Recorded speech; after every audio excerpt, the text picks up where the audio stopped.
وأصحابك يا رحمة للعالمين۔ اللہ تبارک و تعالیٰ کا ارشاد گرامی ہے، الا ان اولیاء اللہ لا خوف علیہم ولا هم یحزنون۔ خبردار، بلا شبہ اللہ تعالیٰ کے جو ولی ہیں ان پر نہ کوئی خوف ہے اور نہ ہی وہ غمگین ہوں گے۔ الذین آمنوا وکانوا یتقون، وہ لوگ جو ایمان لے آئے اور انہوں نے تقوی اختیار کیا۔ اس آیت مقدسہ میں اللہ تبارک و تعالیٰ نے ولیوں کی عظمت و شان بیان فرمائی ہے اور ان کی پہچان جو ہے وہ ذکر فرمائی ہے۔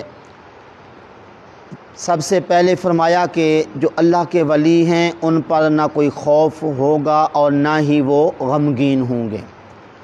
خوف کیوں نہیں ہوتا ان اولیاء کرام کو؟ حدیث قدسی ہے کہ اللہ تبارک و تعالیٰ فرماتا ہے، میں کسی پر دو خوف جمع نہیں فرماتا اور نہ ہی دو بے خوفیاں جمع فرماتا ہوں۔ اگر کوئی دنیا میں خوف زدہ رہے گا تو قیامت کے دن اسے میں بے خوف رکھوں گا، اور جو دنیا کے اندر بے خوف رہا تو قیامت کے دن اور آخرت میں جو ہے وہ خوف زدہ رہے گا۔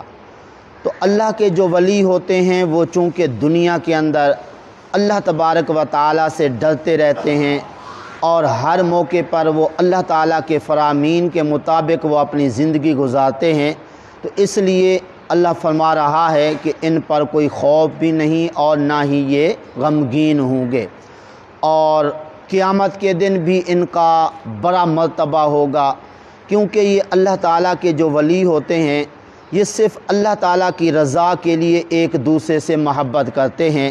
اس لیے آقا کریم صلی اللہ علیہ وسلم نے ارشاد فرمایا، حضرت عمر بن خطاب رضی اللہ تعالیٰ عنہ راوی ہیں کہ اللہ تعالیٰ کے بعض بندے ایسے ہیں کہ نہ تو وہ نبی ہیں نہ ہی وہ شہید ہیں، لیکن وہ قیامت کے دن جس مرتبے پر فیض ہوں گے، انبیاء علیہ السلام اور شہداء جو ہے ان کے مرتبے کو دیکھ کر رشک کریں گے۔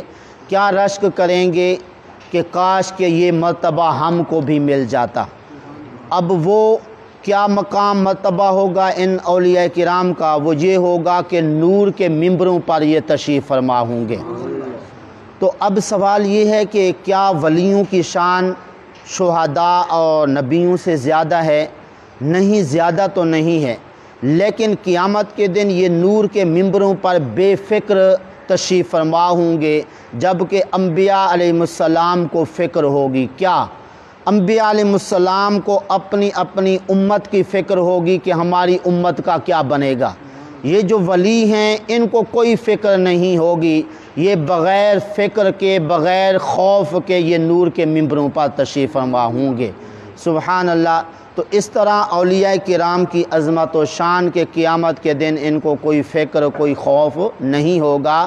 تو اس لیے ہمیں بھی ان اولیاء کرام کے نقش قدم پر چل کے انہی کی فہرست میں اپنے آپ کو داخل کرنے کی کوشش کرنی چاہیے۔ اب یہ کہ یہ جو اولیاء کرام ہوتے ہیں ان کی پہچان کیا ہے اور ان کی علامات کیا ہیں، اللہ نے خود بیان فرمائی، الذین آمنوا وکانوا یتقون، یہ وہ لوگ ہیں جو ایمان لانے کے بعد تقوی اختیار کرتے ہیں۔ تو اب تقوی کیا ہوتا ہے؟ حضرت ابراہیم بن ادہم علیہ الرحمت، سبحان اللہ، جن کی زندگی اپنے وقت کی قدر کرتے ہوئے گزر گئی کہ آپ مسجد میں تشریف لے جاتے تھے تو لوگ کہتے تھے کہ بلا ہمیں بھی ٹائم دے دیا کریں۔ آپ فرماتے تھے کہ ہمیں اس وقت ٹائم نہیں ہے کہ ہم وہ وقت تم کو دے سکیں۔ تو جی کیا مصروفیات ہیں؟ فرمایا ایک تو یہ مصروفیت ہے کہ اللہ تبارک و تعالیٰ نے ازل کے اندر یہ وعدہ فرمایا تھا کہ ایک گروہ جنت میں جائے گا، ایک گروہ دوزخ میں جائے گا۔ اب مجھے علم نہیں ہے کہ میرا شمار کس گروہ میں ہوگا۔ میں سوچتا رہتا ہوں، ابھی اس فکر میں ہوں کہ میرا شمار کس گروہ میں ہوگا۔ جب مجھے پتہ چل جائے گا میرا گروہ جنتی لوگوں میں میرا شمار ہوگا تو اس صورت میں جو ہے وہ میں تمہارے ساتھ بیٹھوں گا۔ اور دوسرا کام جس کے اندر میں مصروف ہوں وہ یہ ہے کہ مرنے کے بعد روح بندے کی یا تو مومنوں کے ہاں رکھی جائے گی یعنی اعلیٰ علیین میں رکھی جائے گی، یا اس کی روح جو ہے وہ دوزخیوں کے ہاں یعنی اسفل سافلین کے اندر رکھی جائے گی۔ مجھے پتہ نہیں ہے کہ میری روح جو ہے وہ کہاں پہ رکھی جائے گی۔ جب مجھے پتہ چل گیا میری روح جو ہے وہ مومنوں کے ہاں رکھی جائے گی، پھر میں تمہارے پاس بیٹھوں گا اور جو تم کہو گے ویسے میں کروں گا۔ تو تیسرا کام جس کی مجھے مصروفیت ہے وہ یہ ہے کہ آقا کریم صلی اللہ علیہ وسلم نے فرمایا ہے کہ اللہ تبارک و تعالی نے کچھ لوگوں کو بدبخت بنایا ہے اور کچھ کو نیک بخت بنایا ہے۔ مجھے پتہ نہیں ہے کہ مجھے نیک بخت بنایا گیا یا بدبخت۔ جب مجھے پتہ چل جائے گا کہ میرا شمار نیک بختوں میں ہے تو میں پھر تمہارے ساتھ بیٹھوں گا۔ اسی طرح چوتھا کام جس کی مجھے مصروفیت ہے وہ یہ ہے کہ قیامت کے دن اللہ فرمائے گا مجرم الگ ہو جائیں، نیکوکار الگ ہو جائیں۔ تو اب مجھے پتہ نہیں ہے کہ میرا شمار کس گروہ میں ہوگا، نیکوکار کے اندر یا بدکاروں کے اندر۔ تو جب مجھے پتہ چل جائے گا کہ میرا شمار نیکوکار کے اندر ہوگا پھر میں تمہارے ساتھ بیٹھوں گا۔ تو دیکھیے جن لوگوں کی یہ فکر ہو تو اللہ کیوں نہ ان کو اتنا بڑا مقام عطا فرمائے کہ ایک دن آپ آرام فرما تھے تو ایک بندہ آپ کو ملنے کے لیے گیا، کیا دیکھتا ہے کہ سانپ لکڑی لے کر آپ کے پاس سے مکھیوں کو اڑا رہا ہے۔ حضرت ابراہیم بن ادہم علیہ رحمت کے پاس یہ صورتحال دیکھ کر حیران پریشان ہوا وہ بندہ، تو وہ سانپ خود بولنے لگا، کہنے لگا اللہ کے بندے کیوں پریشان ہو رہے ہو؟ کہا کہ تو انسان کا دشمن اور یہاں پہ تیری یہ صورتحال کہ مکھیوں کو بیٹھا اڑا رہا ہے۔ وہ سانپ کہنے لگا کہ ہم دشمن ان لوگوں کے ہوا کرتے ہیں جو خدا کے نافرمان ہوتے ہیں، جو اللہ کے فرما بردار بندے ہوتے ہیں، ہم ان کے خدمت گزار ہوتے ہیں۔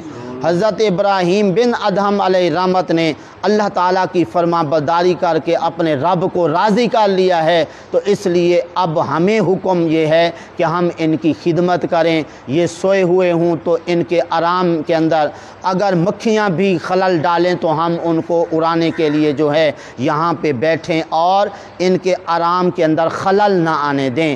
اب ہم ان کی خدمت اس لیے کر رہے ہیں کہ یہ خدا کے فرما بردار بن چکے ہیں۔ تو یہ حضرت ابراہیم بن ادہم ولی کی عظمت و شان اور تعریف اور پہچان بتاتے ہوئے بیان فرماتے ہیں کہ متقی اور ولی جو ہے وہ ہوتا ہے کہ جس کی زبان سے مخلوق خدا کوئی تکلیف نہ پائے، یعنی کسی کے اوپر بہتان نہ لگائیں، کسی کے حق میں جھوٹ نہ بولیں، وعدہ خلافی نہ کریں، غیبت نہ کریں، حتیٰ کہ کوئی بھی زبان سے گناہ ہونے والا ہے اس گناہ سے وہ محفوظ رہیں، اپنی زبان کو کنٹرول میں رکھیں، اپنی زبان کی حفاظت کریں، کسی قسم کی کسی کو تکلیف نہ پہنچائیں۔ فرمایا ایک نشانی ولی کی یہ ہے، اور دوسری نشانی یہ ہے کہ اس کے دل کے اندر اللہ تعالیٰ کوئی عیب نہ دیکھے، یعنی اس کے دل کے اندر کوئی کھوٹ نہ ہو، کینہ نہ ہو، بغض نہ ہو، عداوت نہ ہو، اور کسی قسم کی اللہ تعالیٰ کے ولیوں اور اللہ والوں کے خلاف کوئی نفرت نہ ہو۔ تو یہ پہچان ہے ولی کی۔ اور تیسرے نمبر پر فرمایا کہ فرشتے اس کے نامہ اعمال میں عیب نہ دیکھیں۔ کیا مطلب؟ اس کے نامہ اعمال میں کوئی گناہ نہ لکھا جائے۔ تو یہ ولی کی جو ہے وہ پہچان ہے۔ اور مزید حضرت سعید بن جبیر رضی اللہ تعالی عنہ فرماتے ہیں آقا کریم صلی اللہ علیہ وسلم کی بارگاہ میں عرض کی گئی کہ حضور اللہ کے ولی کون ہوتے ہیں؟ آقا کریم صلی اللہ علیہ وسلم نے فرمایا جن کو دیکھنے سے خدا کی یاد آ جائے۔ تو اس لیے جن کو دیکھنے سے خدا کی یاد آ جائے، جن کی صحبت میں بیٹھنے سے بندہ نمازی پرہیزگار بن جائے، جن کی صحبت میں بیٹھنے سے ظلم و ستم سے بندہ باز آ جائے، اور جن کی صحبت میں بیٹھنے سے اس کی زبان سچی ہو جائے، اس کی آنکھ کے اندر حیا پیدا ہو جائے، دل کے اندر جو ہے وہ حیا پیدا ہو جائے، خوف خدا پیدا ہو جائے، ایسا ولی ہوتا ہے۔ اور اس ولی کی یہ شان ہے کہ ان کو نہ کوئی خوف ہوتا ہے اور نہ ہی وہ غمگین ہوں گے۔ دعا ہے اللہ تعالیٰ کی بارگاہ میں جو کچھ کہا صحیح عمل کی توفیق عطا فرمائے۔